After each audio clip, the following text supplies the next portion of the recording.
EnVivo, Long League Boxing inside the ring with Manny Marrero, Sean El Gringo Hixa, Hopper, breaking it down like it is, like it should be, like always, talking boxing. And if you want to go ahead and listen to us, ladies and gentlemen, we are sponsored by El Tigre Promotions, Alfonso El Tigres Lopez. Amazing guy we'll be talking about soon.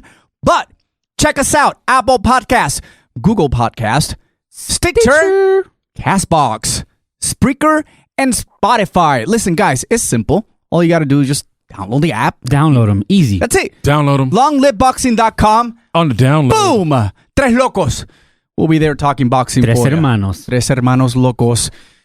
And YouTube. And YouTube. All right. So speaking of YouTube and social media, our boy Hopper was on social media making it rain. Raining. Boxing footage, that is. And he was there in the house in Conroe, Texas. And he was seeing a lot of boxing in person. All right. This guy knows how to cover a fight. That's why he goes. Man. Because he's way better than me. Fight. I would just be there in the back eating nachos, drinking beer, feeling good, but I wouldn't be doing much coverage. So Hopper was in the house, and talk a little bit about your experience there. And it seemed like a real festive atmosphere. I was watching at my house, watching it on Facebook, eating nachos, doing what I do. But you were putting in work, and talk about the event, brother. Doing what you do best. Man. Yeah. Appreciate you heading down there, my friend. Oh, for sure. It was an honor to be there. I have to first off, I want to thank El Tigre Promotions. Shout out. Alfonso Lopez. The general manager is Chris. Chris, he was very accommodating. I met him there at the fight. He was very kind. I mean, everybody there at the fight was very accommodating to us, to Long Live Boxing, and we can't thank them enough. And we definitely look forward to the next one. Just a lot of the minor details that they had was very top of the line. There. It was a very impressive venue. It was at the Lone Star and Expo Convention Center in Conroe. And El Tigre, Alfonso Lopez, put on a show. He did not disappoint. But it does take two to tango. So Denis, the Dragoson, Grachev, Grachev. he went in there trying to win. He was he bloodied El Tigre. Really? It was an accidental headbutt. But Tigre was both of them, and then Tigre got him back on a punch, and he cut him. So both warriors were bleeding in the middle rounds, and it's a credit to the cornerman, the cutman for keeping those cuts in check. But the main event was wow, all you can ask for. We're sitting there ringside, and we had blood splatter on our notebooks from. Did you bring some? I'm not a sicko. Sorry, I just had to ask. No, it was a great. Great event. Terrenos, Houston Fight Night, Tigre Promotions. Everything was top of the line. Beautiful ring Very girls. impressive. Beautiful ring girls. Oh, my God. Man, why didn't I go? Why didn't you go, man? I know. No, but he put on the show, and want to talk about the undercard. I mean, Alexis Chavarria, there was the opening bout. He won. Adam Elam's kind of made a little...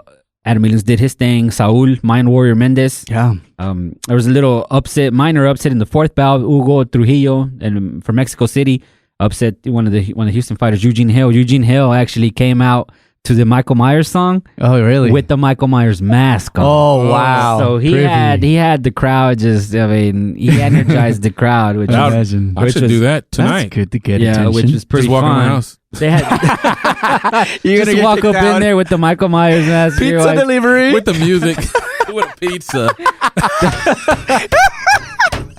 Oh, wow. And then I'll get knocked out. Yeah. Didn't make weight. But didn't make weight. Super heavyweight. In the Gordo division. There were multiple title fights. The ABO lightweight regional title was on the line, and Christian El Ninja Guido pulled it off over Alicio Castañaro. Shout out. Shout. Oh, and there was also a very popular local fighter from Houston via the Valley. His name is Roger Ibarra. That was probably the fight of the night. Him and Mark Buke. We actually spoke to Roger Ibarra, so check out that interview. He was in a brutal fight. He was in a tough fight. All right, so speaking of that, because I did see the clip, sir, and I could tell it caught you off guard because you asked, because he talked about he's going to fight, he's fighting right now, right?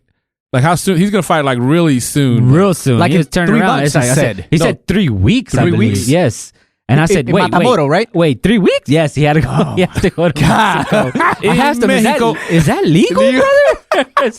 I know Navarrete, Vaquero has done something like that, but Navarrete has his own set of rules. he has his own rules, yeah. But like, it threw me completely off guard, Sean, when he said, I'm going to be fighting in 3 weeks. Wait, you just fought. You were just like, interview's over. Yeah. Are you okay? Wait, 3 weeks? Yeah. Is this legal? I was cracking laughing. Is this legal? Yeah, for real. Like no, and he had bruises on his left eye. I mean, it was the guy Mark Buke. He came to. It was a good fight. I'm calling it the besides the Tigres, the co-fight of the night. It was a great fight. Another Houston prospect, Juan Velasquez.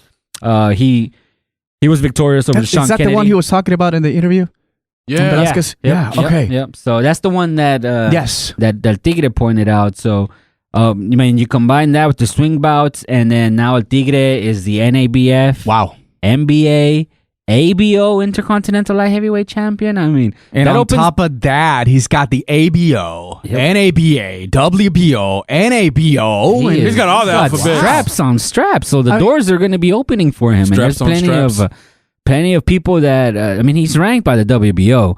Whoever wants 15 by last come week. Get it. I'm not sure, does that give him a chance to kind of move up a little bit? Oh, he's definitely going to move up because Grachev is no pushover, and especially considering how his initial opponent retired. Wow. It didn't want no part of El Tigre. I mean, it's pretty simple. Whoever wants it, come get it. El Tigre is there. Get it, man. El Tigre is ready. He will not say no to any fight. Just bring it. And he's in phenomenal shape. He just every round the way he finished stronger than he started. That's how he gets better as he gets stronger as the rounds go on. And a fighter like Dennis, remember Tigre said it himself. If you're not conditioned, you're gonna be in for a long night. So Tigre was very well prepared. Was he surprised about that? Extra attack and Tigre just going on him. No, I don't think he was surprised because he was already a little bit aware of what Grachev does, but he was trained. He trained very well for that fight. So, and you can tell in the ring, and that says a lot for a 37-year-old to be training at that level. What was Denis Grachev response after the fight? No, he knew. I mean, they know who wins and who loses. Boxers know. No, he was very respectful, and we posted that video of both fighters exchanging pleasantries after the fight. Respect. But he knew, and then the crowd, the fans were. It was a very packed place. It was a very packed arena. It was sold out. It was sold out, and then the fans were loving it. There was a Rocky 8. It's a Rocky 8. It's a Russia versus Mexico now. It was. Oh man. Oh no, and everything about that night was well put. Everything was top of the line. The DJ was because there's some DJs that play music during the boxing fights, and right, just little things like that to make it a little entertaining. Yeah. So, but no, this was an event. Don't miss out the next event. El Tigre Promotions. They're gonna be coming out with some dates here soon. So be sure to stay on top of that. Stay tuned. Yeah, definitely. I mean, I couldn't have been there, but we knew you were in good hands with you being there. The coverage was good. And that's another thing too that I'll say that they really kind of see to be embracing social media. I know one thing that I thought was cool. I forgot which bout it was, but they had the actual announcer. They went Facebook Live for the coverage, and then they were interacting with the fans, saying, "Hey, how do you guys think? How did you score the fight?" And then people like that interaction, like that engagement. Yeah. So I saw, I even wrote on there. You can go back and check. I put draw. Sorry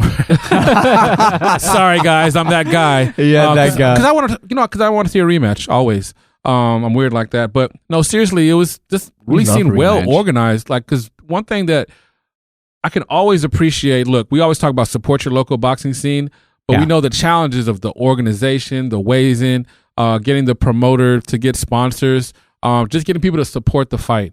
So to know that it was a packed place, to know that the support was there. And then they had quality as far as the fighters, and they had entertaining bouts. That's another thing too. You can have the most beautiful ring girls and have the best nachos. I'll still show up, But what's going to bring me back is great, exciting fights. It's the action. Yeah, so I love hearing that, and I love hearing that El Tigre not only put on a great event with his team, but he put out and showed up and put on a great show. Great performance, and I mean it had it all. It had a lot of bouts. There were 14 total scheduled bouts, but one was scratched because one pulled a Avery Sparrow. Was somebody one of the boxers was arrested.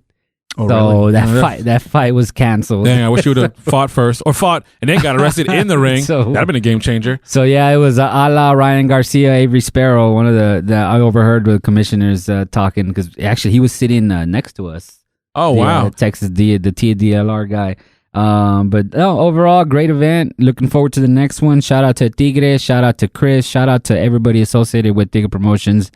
We can't say enough, and thank you for the hospitality. And that's pretty much all I got to say. All right. So thank you so much again, Hopper, for heading it up. And we can't wait to the next event. I can't wait to see. I can't wait to hear he's I fighting. need to follow up with Tigre. And I'll go ahead and say that easily one of my most favorite interviews that I was a part of. Absolutely. El Tigre, man, that guy knows how to, like he said, jab, jab, jab. Yep. And he can go. And I'd love to hear his thoughts on how the event went.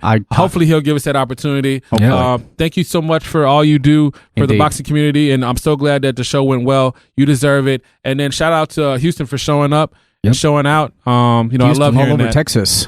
All right. Indeed. All right. What up? This is it. Podcast 19. Aye. Long Live Boxing EnVivo podcast. Remember, check us out. Apple Podcasts, Google Podcasts, Stitcher, Cats, Box, Spreaker, and Spotify. With this, we are adios. Out. Out. Vivo.